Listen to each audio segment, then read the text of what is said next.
भ्राता शुंभ, आप बड़े उतावले दिखाई दे रहे हैं। प्रतीत होता है कि धूम्रलोचन और सुग्रीव के लौटने और अपनी भावी वाहिता का समाचार पाने का बड़ी अधीरता से प्रतीक्षा कर रहे हैं। किंतु ये उचित भी तो है। सब कुछ तो प्राप्त कर लिया है असुर महानायक ने। हाँ, और अब उस अपूर्व सुंदरी को पाने के लिए लालायित हैं।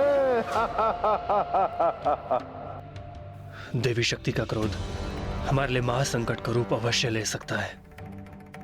धूम्रलोचन समाचार अवश्य लेकर आएगा, किंतु मुझे शंका हो रही है कि कहीं वो हमारे सर्वनाश की पूर्व सूचना ना हो।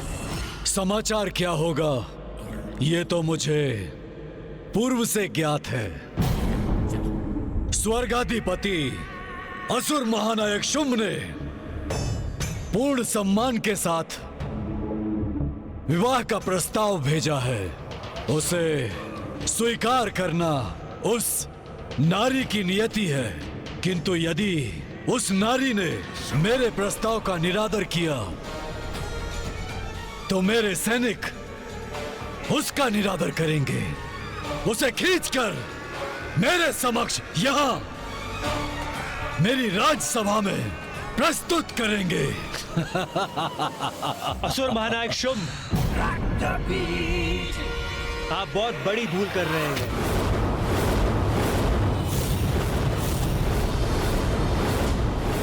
ये क्या कह रहे हो तुम रक्तबीज? स्वर्गाधिपति मारा शुंभ से कोई भूल हो, ये कैसे संभव है?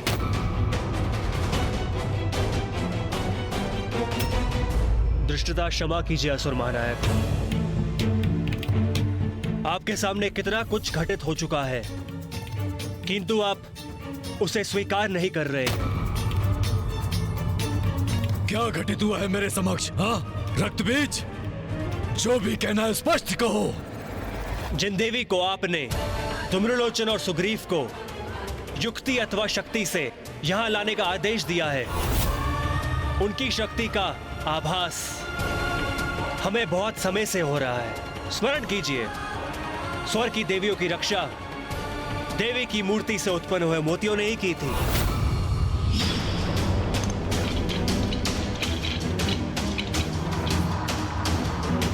देवताओं को बंदी बनाने गए असुर सेना के असंख्य सैनिक देवी के मंत्र से ही तंद्रा में चले गए थे और वो युद्ध करने में असमर्थ हो गए थे, और उन्हीं के आशीष से कुमार कार्तिकेय ने यहां आकर यहां बंदी इंद्रदेव और वायुदेव को मुक्त करा लिया था। वो कोई साधारण स्त्री नहीं है, जगत जननी है, देवी शक्ति है, और उनकी अपार शक्ति का प्रत्यक्षदर्शी तो मैं भी पूर्व में रहा हूं।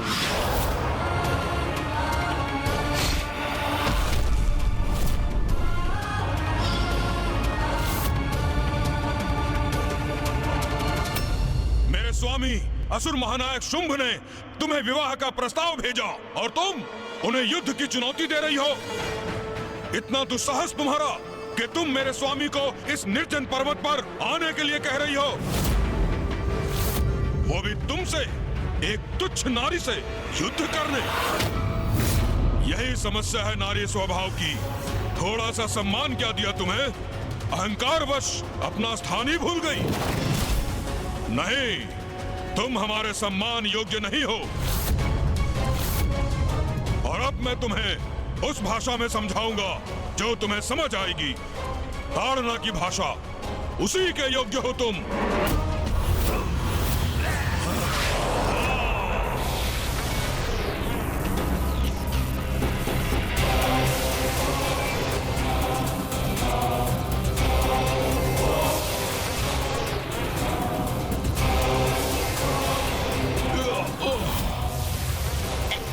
सेनापति धूम्रलोचन उचित कह रहे हैं। शब्दों की नहीं, शस्त्रों की भाषा ही सुंदरी के लिए उपयुक्त है।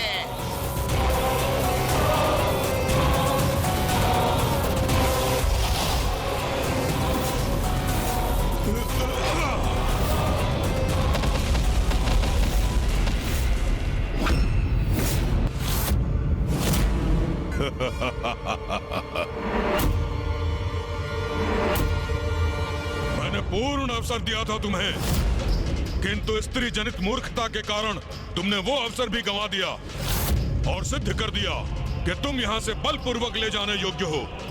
और तुम ही नहीं, स्वर्ग से भागकर तुम्हारी शरण में छिपी हुई वो देवियां भी जाएंगी असुर महानायक की दासियां बनने, और उन्हें हम अवश्य ढूंढ निकालेंगे।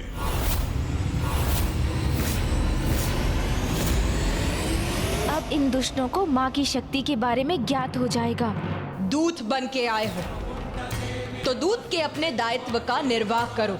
अपने स्वामी को मेरा संदेश दो, अपने प्राणों की रक्षा करो, अन्यथा मेरे हाथों तुम्हारा अंत निश्चित है। क्या कहा तुमने?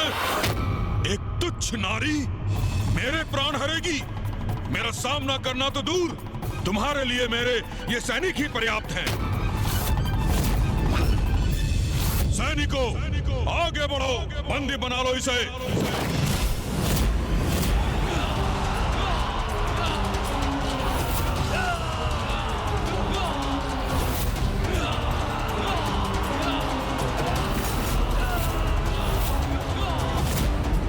ये दुष्ट असुर तो माता पर आक्रमण कर रहे हैं। नारी का अपमान कर तुमने बहुत बड़ा अपराध किया है धूमलोचन, और अपनी भूल को सुधारने का अवसर प्राप्त होने पर भी उसे व्यर्थ कर दिया तुमने।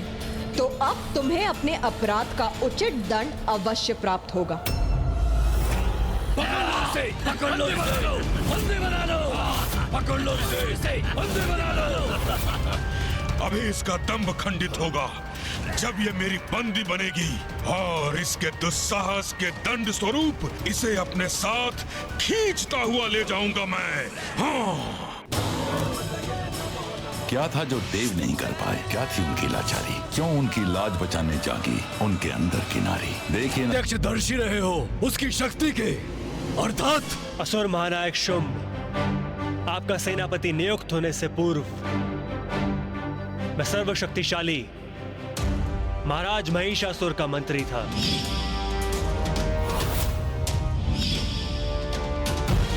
महाराज महिषासुर और उनकी समस्त सेना का बड़ा भयंकर अंत किया था देवी आदिशक्ति ने।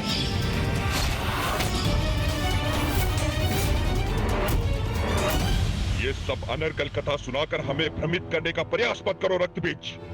हमारी शक्ति के समक्ष वो देवी तनिक भी नहीं टिक सकती। तब देवी आदिशक्ति देवी कात्यायनी के रूप में थी। तब हमें देवी कात्यायनी का वास्तविक परिचय ज्ञात नहीं था, और ना ही उनकी शक्ति का आभास था। और होता भी कैसे, क्योंकि विनाश काले विपरीत बुद्धि महाराज महिषासुर के साथ साथ हम सबको भी अपनी शक्ति पे इतना अहंकार हो गया था कि हम देवी कात्यायनी से युद्ध करने के लिए प्रस्तुत हो गए। बंद करो अपना अनर्गल प्रलाप। एक स्त्री इतनी शक्तिशाली कैसे हो सकती है? किस दैवीय शक्ति की बात कर रहे हो तुम? देवी कात्यायनी देवी पार्वती का ही स्वरूप है। वो देवी पार्वती जो जगत जननी है,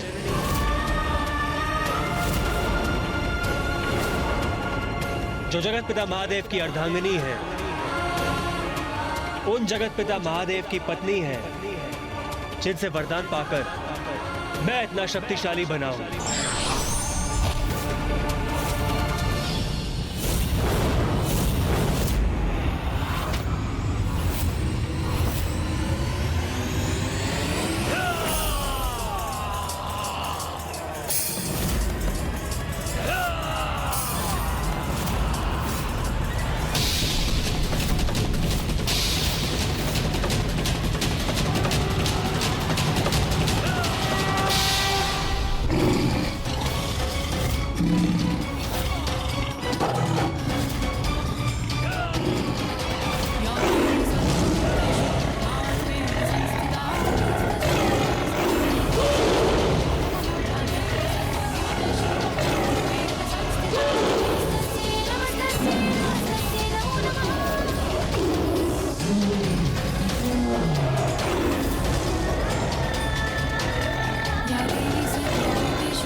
कैसा भयंकर व्यवहार किया इसने।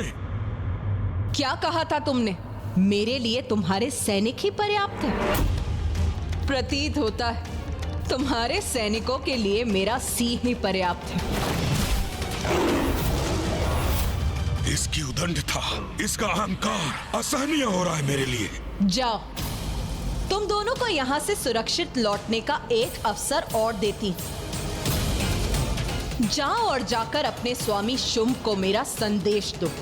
मेरे विचार से अब हमें यहाँ से निकल लेना चाहिए अविलंब। तुम ऐसे नहीं मानोगी। तुम्हें अपनी शक्ति का परिचय देना ही होगा। तुम्हारा अहंकार खंडित करके मुझे तुम्हें अपने वश में करना ही होगा। अहंकार तो अहंकारी का खंडित होता है। तुम्हारे अहंकार ने तुम्हारे विवेक को हर लिया है और तुम्हारे ज्ञान चक्षु को निष्क्रिय कर दिया है। तुम अपने काल को अपने समक्ष पाकर भी उसे पहचान नहीं रहे।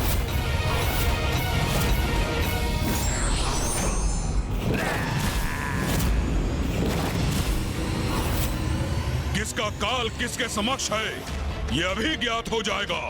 तुच्छ नारी।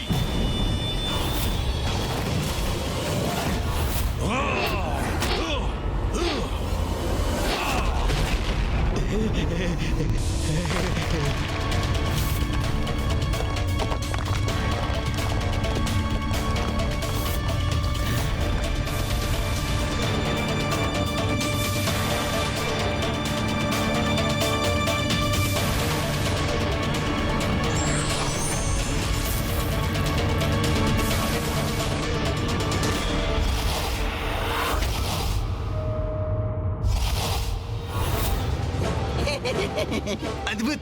धूम्रलोचन जी की शक्ति का सामना करना तो वास्तव में अत्यंत कठिन है। अब देखता हूँ मेरे प्रहार से अपनी रक्षा कैसे करती हो तुम।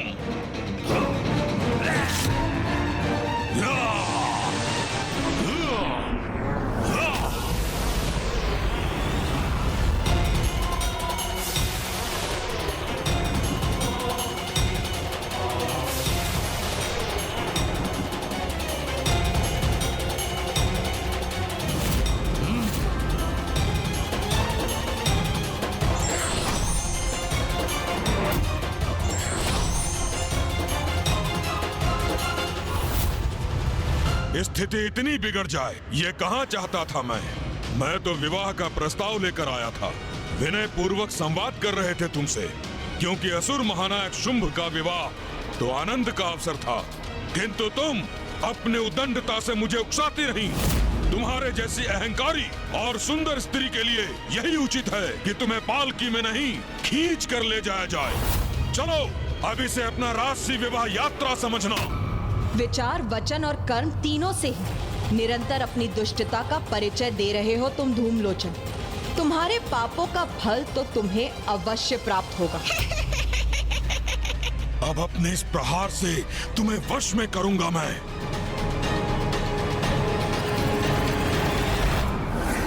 दया और धैर्य की सागर है जगत जननी। देवी शक्ति अपनी संतानों के अनेकों दोष क्षमा करती है, किंतु जब एक संतान अपनी माँ को माँ के रूप में सम्मान की दृष्टि से देखने के स्थान पर उन्हीं पर कुदृष्टि डालने लगे, अपने माता के प्रति कुत्सित विचार रखे, तो माता का क्रोध तो जागृत होगा ही ना, और दंड भी तीव्र और भयंकर होगा। यही हुआ महाराज महिषासुर के साथ। मैं समझ गया था कि जगत जननी के समक्ष महिषासुर कदापि सुरक्षित नहीं है, इसलिए उनके अंत के पूर्व मैं वहां से चला आया।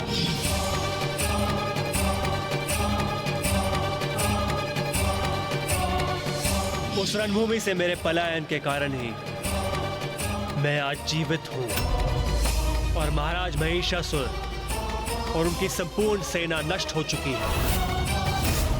ये वही देवी पार्वती है जो तब देवी कात्यायनी के रूप में अवतरित हुई, और अब वो देवी कौशिकी के रूप में विंध्याचल पर्वत पे विराजमान है।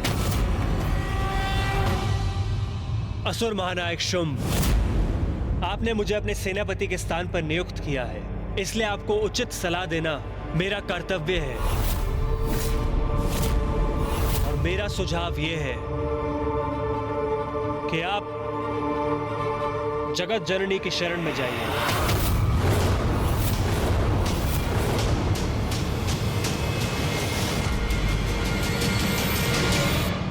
वो अपने शरणागतों की सदा रक्षा करती है। उनके समस्त पाप क्षमा कर उन्हें अपनी भूलों का प्रायश्चित करने का अवसर प्रदान कर उन्हें अभय दान देती। मैं तो धूम्रलोचन के प्रस्थान करने के पूर्व ही आप सबको इससे अवगत कराना चाहता था, किंतु जो भी हुआ वो इतनी शीघ्रता से हुआ कि मुझे कुछ कहने का अवसर ही प्राप्त नहीं हुआ। असुर महानायक, अभी भी समय है। हम अभी भी धूम्रलोचन और सुग्रीव को लौटने का आदेश भेज सकते हैं। बस रक्तबीज, बस। तुम मुझसे, त्रिलोक के स्वामी से, एक स्त्री के समक्ष झुककर उसका शरणागत बनने को कह रहे हो? तुम्हारी मति मारी गई है क्या? असुर महानायक शुंभ, मेरे सुझाव को अन्यथा मत समझिए। यदि आप जगत जननी के शरणागत नहीं होना चाहते तो मत होइए, किंतु उनसे उलझने की भी कोई आवश्यकता कहाँ है। उनसे नहीं उलझेंगे तो आप सुरक्षित रहेंगे, शांति पूर्वक त्रिलोक का शासन करेंगे, सुख भोगेंगे। बस रक्तबीज, बहुत हुआ। तुम्हें अपना सेनापति बनाया, बहुत बड़ी भूल कर दी मैंने। एक और ये निशुंभ, चंड मुंड धूम्रलोचन, जो मेरे लिए अपना जीवन तक निछावर करने के लिए प्रस्तुत हैं, और दूसरी ओर तुम, जो मुझे स्त्री के चरणों में शीश रखने का सुझाव दे रहे हो।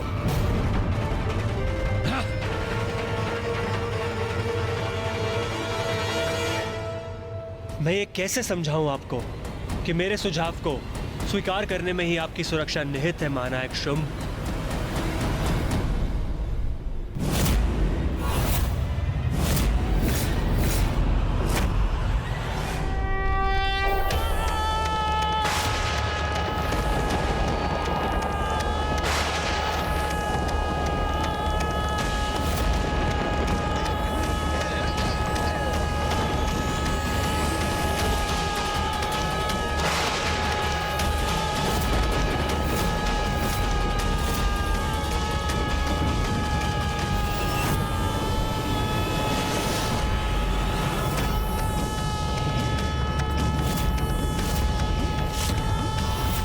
ये तो माँ की हुंकार है।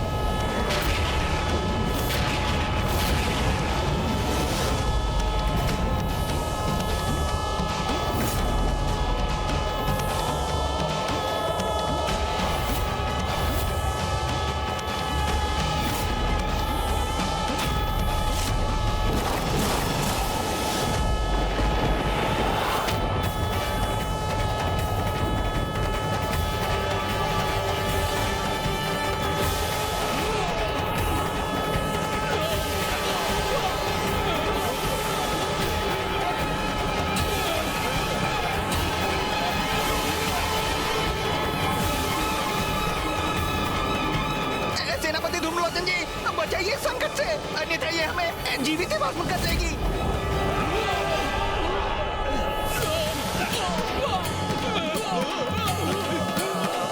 मेरे सैनिकों को भस्म कर दिया इसने।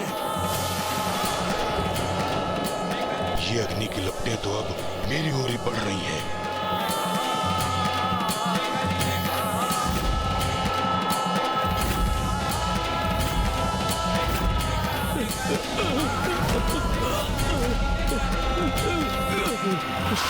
आपने सुना असुर महानायक, कितनी भयंकर हुंकार थी देवी शक्ति की। अवश्य अवश्य धूम्रलोचन में उनके क्रोध का भागी बन चुका होगा। बस रक्तबीज, ये देवी देवी की क्या रट लगा रखी है? कैसे योद्धा हो तुम, जो संपूर्ण समुदाय को भीरू बनाने पर तुले हो? तुम जैसे शक्तिशाली सहयोगी विद्रोही बन जाए तो असुरों की पराजय कौन रोक सकता है? तुम ये कह रहे हो ना कि महिषासुर का अंत देवी कात्यायनी के हाथों हुआ, परंतु वो महिषासुर था और मैं लोकाधिपति शुंभ हूं। सर्वशक्तिमान शुंभ, सर्वशक्तिमान शुंभ। यदि आवश्यकता हुई तो ऐसा स्तंभन उत्पन्न करूंगा, वो स्त्री जिसे तुम जगत जननी कहकर पुकारते हो वो भी स्तंभ हो जाएगी। उस देवी की शक्ति मेरी शक्ति की तुलना में कुछ भी नहीं। सत्य तो ये है महानायक शुंभ, यदि वो देवी क्षण भर के लिए अपनी शक्ति का प्रदर्शन मात्र कर दे तो हम सभी धूल धूसरित हो जाएंगे। कहो, तुम्हारे लिए मेरी शक्ति का इतना परिचय पर्याप्त है ना धूम्रलोचन?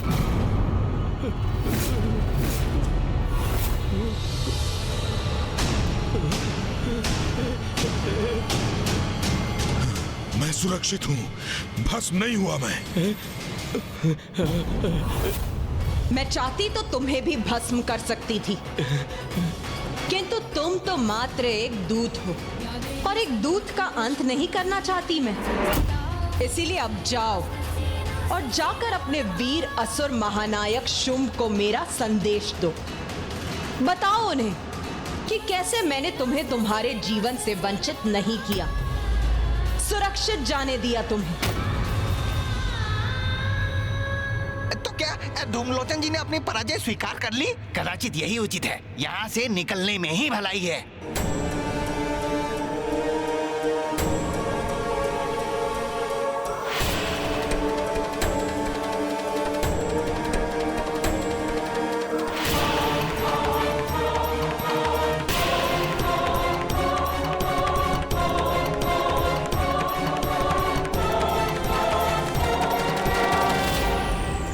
गणेश, धूम्रलोचन जैसा अहंकारी इस प्रकार पीछे मुड़कर लौट जाने वालों में से नहीं।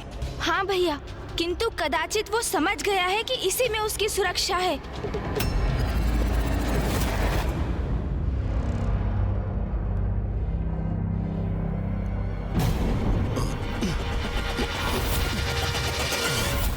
ये आभूषणों की चमक कहां से आ रही है?